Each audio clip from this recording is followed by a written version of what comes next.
DPI Tamil News. Dharmapuri மாவட்டத்தில் விநாயகரை 3 நாள் வைத்து வழிபாடு செய்துவிட்டு விநாயகர் சிலைகளை ஆற்றில் கரைத்து கொண்டாட்டம்.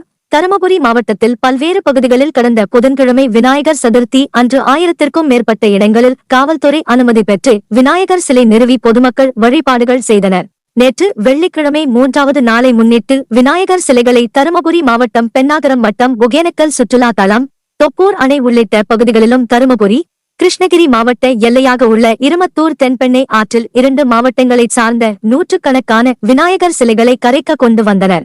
தருமபுரி மாவட்ட எல்லையில் தருமபுரி மாவட்ட காவல்துறையினரும், கிருஷ்ணகிரி மாவட்ட எல்லையில் கிருஷ்ணகிரி மாவட்ட காவல்துறையினரும் கூட்டத்தை ஒழுங்குபடுத்தி தென்பெண்ணை ஆற்றில் பாதுகாப்பாக கரைக்க அறிவுறுத்தி பாதுகாப்பு பணியில் ஈடுபட்டிருந்தனர்.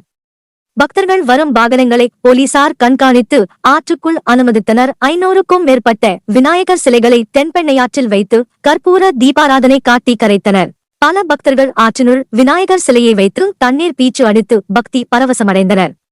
தருமபுரி மற்றும் கிருஷ்ணகிரி என 2 மாவட்டத்தைச் சார்ந்த சிலைகள் தென்பெண்ணை ஆற்றில் கரைத்ததால் மக்கள் கூட்டம் அதிகரித்து காணப்பட்டது. பாதுகாப்பு பணியில் 2 மாவட்ட போலீசார் மற்றும் தீயணைப்பு துறையினர் ஈடுபட்டனர்.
குறுஞ்செய்திகள் உடனுக்குடன் தெரிந்து கொள்ள DPI தமிழ் நியூஸ் சேனலை சப்ஸ்கிரைப் செய்து இணைந்திருங்கள்.